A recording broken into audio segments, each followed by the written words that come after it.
Bismillahirrahmanirrahim. Assalamualaikum warahmatullahi wabarakatuh. Patepang deui di Kang Aduy Channel ya. Bertemu lagi dengan Kang Aduy Channel. Seperti biasa nih, membahas tentang perbatuan, dimana di sini khususnya tentang batu fosil galih kelor ya. Nah, di video kali ini saya akan mencoba membahas tentang pengertian dari batu fosil galih kelor ya. Pengertian batu fosil galih kelor serta proses pembentukannya ya. Kenapa? Karena masih banyak pertanyaan masuk nih. Apa sih bedanya galih kelor dengan fosil kelor gitu kan? Fosil kelor atau fosil galih kelor. Kenapa ada yang bilang fosil kelor, ada yang bilang fosil galih kelor ya. Di beberapa video sebelumnya mungkin ada juga yang sudah saya bahas sedikit perbedaan antara fosil kelor dan fosil galih kelor ya. Kita bahas dulu pengertian dari galih ya. Apa sih pengertian dari galih ya?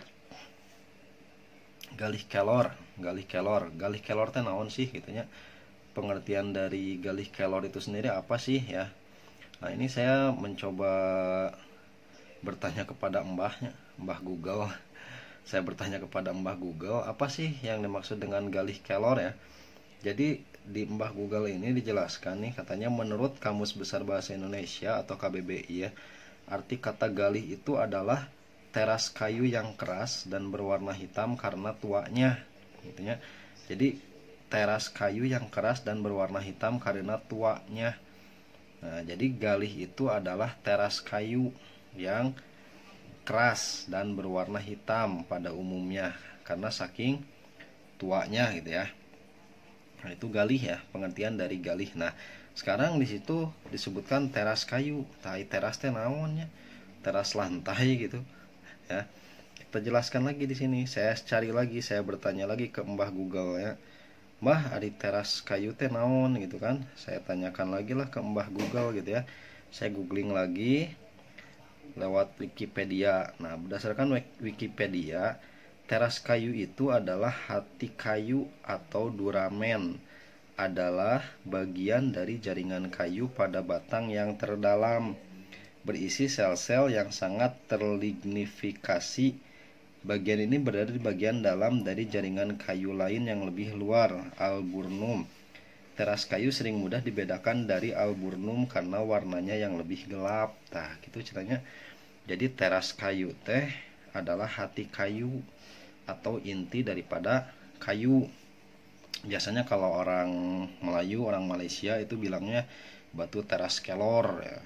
Kalau orang Jawa ada juga yang bilang les kelor.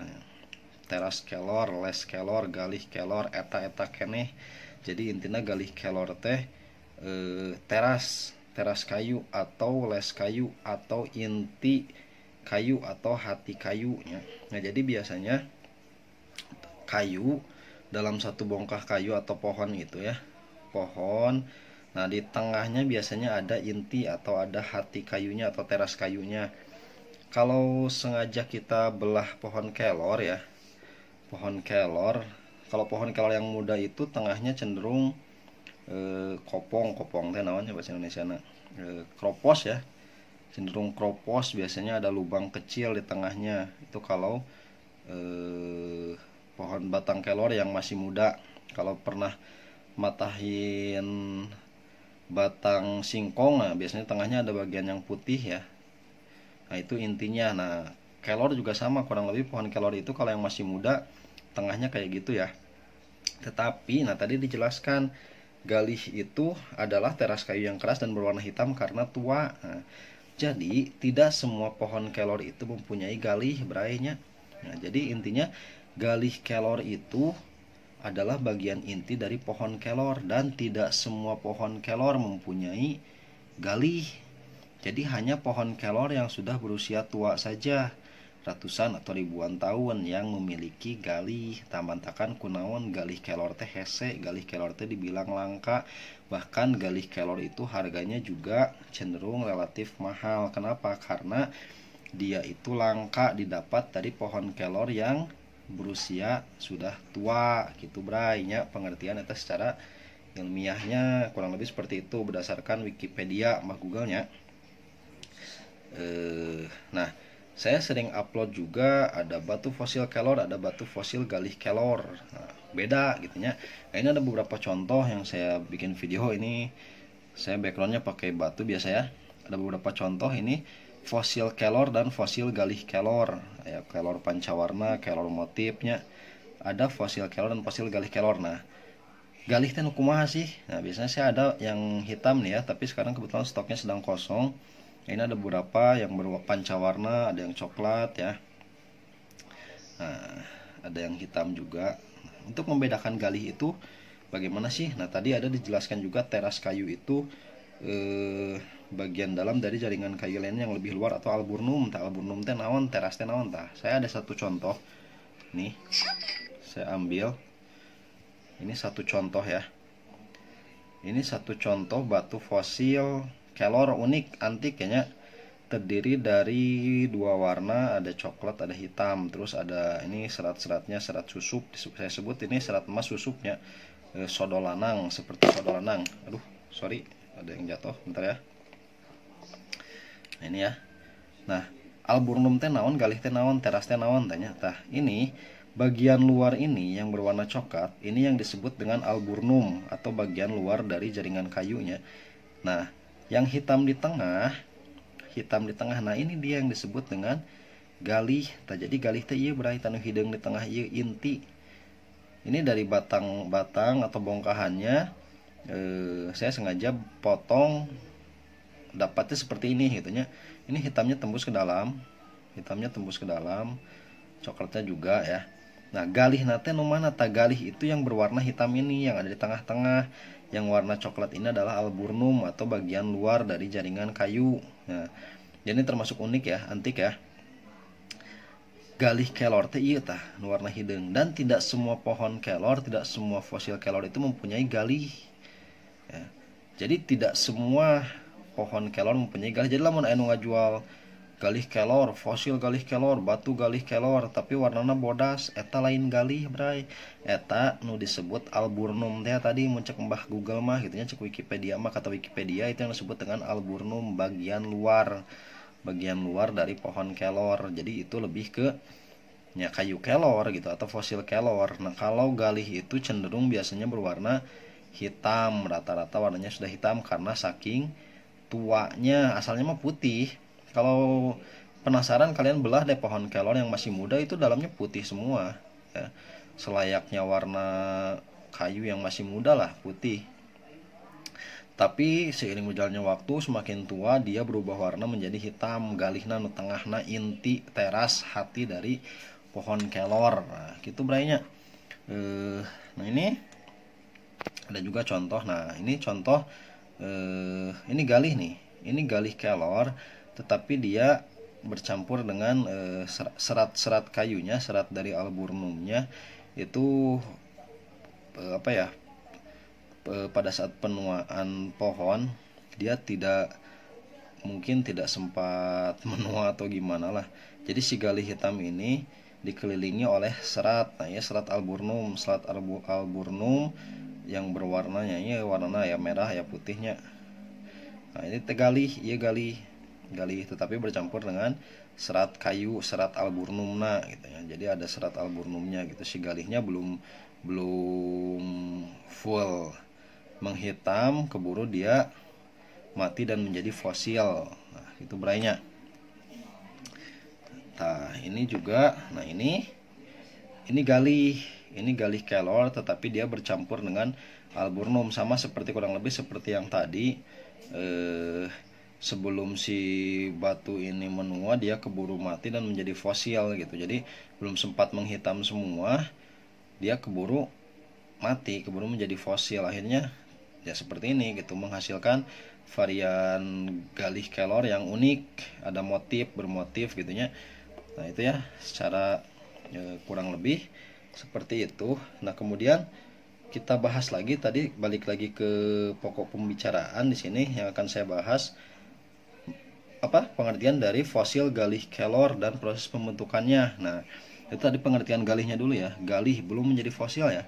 Sekarang saya bahas yang fosilnya, fosil galih kelor. Fosil galih kelor teh naon tah? Kita bahas dulu, balik lagi kepada Mbah Google dari Wikipedia ya.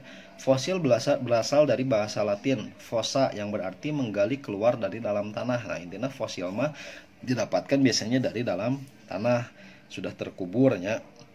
Adalah sisa-sisa atau bekas-bekas makhluk hidup yang menjadi batu atau mineral. Untuk menjadi fosil, sisa-sisa hewan atau tanaman ini harus segera tertutup sedimen. Nah, ya. Jadi tanaman atau hewan itu terkubur kemudian tertutup oleh sedimen. Oleh para pakar dibedakan beberapa macam fosil. Ada fosil batu biasa, fosil yang terbentuk dalam batu seperti batu amber, fosil ter, atau seperti yang terbentuk di dalam sumur Tel La Brea di California.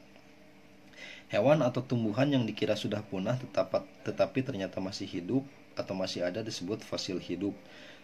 Fosil yang paling umum adalah kerangka yang tersisa seperti cangkang, gigi, dan tulang. Nah, katanya nama gitulah ya tentang fosil.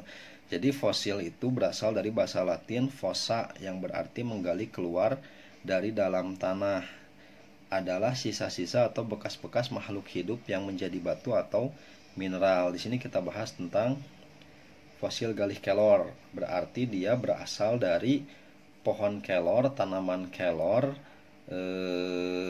yang telah menjadi batu atau mineral. Nah, itunya.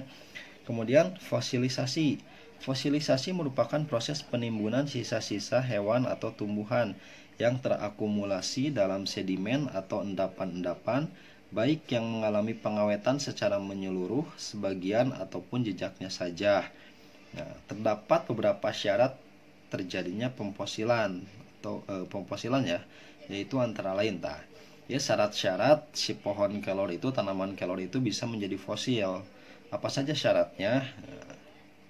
Di antaranya satu, organisme mempunyai bagian tubuh yang keras. Nah, jadi si fosil kelor, lamun fosil kelor nang warakeneh mah moal bisa jadi fosil. Bukan fosil kelor ya. Kalau tanaman kelornya masih muda, dia nggak akan bisa jadi fosil karena dia tidak memiliki bagian tubuh yang keras atau lembek ya. Pohon kelor yang masih muda itu cenderung lunak ya, lembek. Nah, yang bisa jadi fosil itu apa? Mempunyai bagian tubuh yang keras. Nah, berarti artinya umur dari pohon kelor itu sendiri harus yang berumur tua, beki kolot, beki tua, beki telas biasanya gitunya, sama manusia kadang gitu ya. Jadi pohon kelor yang sudah tua, yang sudah mengeras, baru dia bisa menjadi fosil. Yang kedua, mengalami pengawetan. Nah, tadi masuk ke dalam tanah, terkubur oleh tanah, terisi mineral-mineral sehingga terjadilah pengawetan. Yang ketiga, terbebas dari bakteri pembusuk. Nah, jadi bebas bakteri, urai. Jadi lamun benang bakteri mah dia buruk gitu, mau bisa jadi fosil. Pohon kelor yang masih muda dia empuk, terkena bakteri ya akhirnya busuk, tidak mungkin jadi fosil ya. Yang keempat, terjadi secara ilmiah gitu ya. Jadi prosesnya ilmiah. Yang kelima, mengandung kadar oksigen dalam jumlah yang sedikit. Jadi sedikit sekali kadar oksigennya sehingga dia tidak membusuk dan makin mengeras hingga berubah menjadi batu. Yang keenam, umurnya lebih dari 10.000 tahun yang lalu. Ya, Bray. Jadi pohon kelor yang sudah memfosil itu, yang menjadi batu itu, umurnya lebih dari 10.000 tahun yang lalu. Nah, ini kebetulan koleksi-koleksi saya semuanya sudah menjadi fosil ya. Fosil kelor, fosil galih kelor, umurnya sudah berusia lebih dari 10.000 tahun yang lalu gitu. Cenah cek Mang Wikipedia mah, cek Mbah Google mah nya. Proses teh fosilisasi. Nah, itu pengertian dari fosil dan fosilisasi. Kemudian proses terbentuknya fosil. Kumaha sih proses terbentuknya fosil sehingga sebuah atau sebatang pohon bisa menjadi batu teh kumaha carana, cenah kumaha prosesna. Masih menurut Mang Wikipedia dan Mbah Google, fosilisasi merupakan proses penimbunan sisa-sisa hewan atau tumbuhan yang terakumulasi dalam sedimen atau endapan-endapan, baik yang mengalami pengawetan secara menyeluruh, sebagian ataupun jejaknya saja. Menurut tadinya fosilisasi, salah. Proses pembentuknya fosil, barusan salah ya. Proses terbentuknya fosil. Fosil terbentuk dari proses penghancuran peninggalan organisme yang pernah hidup. Hal ini sering terjadi ketika tumbuhan atau hewan terkubur dalam kondisi lingkungan yang bebas oksigen. Jadi kondisi lingkungannya harus bebas oksigen, artinya sehingga ketika dia terkubur, fosil yang ada ini bisa menjadi terawetkan. Kemudian dalam beberapa kasus kandungan mineralnya berubah secara kimiawi atau sisa-sisanya terlarut semua sehingga digantikan dengan cetakan kue, cetakan naonnya. Kita berdasarkan Mang Wikipedia, Mbah Google mah seperti itu ya. Jadi fosil itu terbentuk dari proses penghancuran peninggalan organisme yang pernah hidup dan harus terkubur dalam kondisi lingkungan yang bebas oksigen. Kita berarti pengertian fosil, fosilisasi, dan proses terbentuknya fosil. Nah, jadi pohon kelor yang bisa menjadi fosil itu usianya biasanya lebih dari 10.000 tahun yang lalu, dan hanya pohon-pohon yang sudah tua saja, yang sudah tua yang bisa menjadi fosil. Balik lagi tadi perbedaan antara fosil galih kelor dan fosil kelor. Nah, fosil galih kelor itu adalah bagian dari fosil kelor. Fosil kelor mah tangkal kelor, pohon kelor. Pohon kelor yang sudah membatu disebutnya fosil kelor, gitunya. Nah, ketika si fosil kelor tersebut, pohon kelor yang sudah membatu tersebut memiliki inti, memiliki teras, memiliki hati di bagian tengahnya yang biasanya berwarna hitam karena saking sudah tuanya, itulah yang disebut dengan galih kelor atau fosil galih kelor. Jadi fosil galih kelor itu adalah bagian dari fosil kelor, dan tidak semua fosil kelor memiliki fosil galih kelornya. Tidak semua pohon kelor memiliki galih kelor, tidak semua pohon kelor memiliki inti kelor, teras kelor, les kelor, gitu tabrainya. Jadi kenapa kadang-kadang galih kelor itu sulit untuk didapat, harganya cenderung relatif lebih mahal. Nah, karena ya tadi hese gitu, tidak semua pohon kelor punya galih, bray, gitunya. Gitu tanya pengertian fosil galih kelor dan proses terbentuknya menjadi fosil teh kumaha, kurang lebih gitu eta saya dapat informasi dari Mang Wikipedia dan Mbah Google gitu cenahnya. Nah, ini saya beberapa koleksi saya kebetulan fosil kelor dan galih kelor arantik uniknya dah. Motif nage harade bray itu ya, motif gambar ini natural semua, asli, bentukan alam, kuasa Allah Subhanahu wa taala. Fosil kelor, galih kelor memiliki bentuk, memiliki motif unik, antik ya, langka pokoknya, madep pokoknya ieu nya. Ngan Kang Adu Hungkul jika anu boga nu kieu mah ya. Ya, yang lain belum tentu punya, hanya Kang Adu yang punya yang seperti ini. Ieu HP nu hiji deui murah wae deui nya. Gandeng tuh tadi ya. Ya. Gitu ya. Gitu Bray, Om Bray, Bos Bray nya, sadayana semuanya yang sudah menonton video ini, itu kurang lebih pengertian dari galih kelor dan proses pemfosilan, perbedaan serta perbedaan juga fosil kelor dan fosil galih kelor. Jadi jangan sampai keliru lagi ya.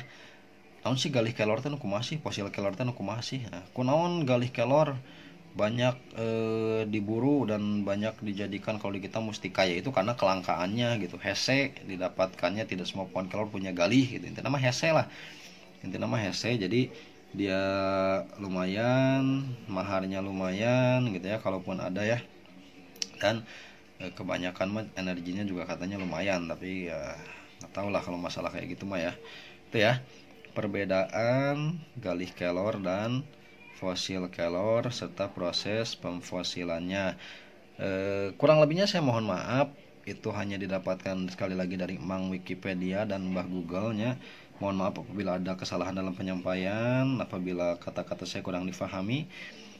Yang sudah subscribe atau subscribe-nya tong hilap di like, comment, and share supaya Kang Adu channel bisa makin berkembang. Anu teu acan mangga di subscribe heula lah, di subscribe heulanya Om Bos Bray-nya, Bos Bray-nya. Di subscribe heula, da subscribe mah gratis nya, hitung-hitung amal lah nya, amal lah Kang Adu lah. Amal lah kunaon ku cara subscribe, jangan lupa like, comment, and share juga. agar channel saya bisa semakin berkembang ke depannya. Kurang dan lebihnya saya mohon maaf. Mohon maaf juga dalam penyampaian apabila ada kata-kata yang kurang berkenan. Selebihnya saya ucapkan hanupis hatur nuhun pisan. Terima kasih banyak. Akhir kata Kang Adu ucapkan assalamualaikum warahmatullahi wabarakatuh.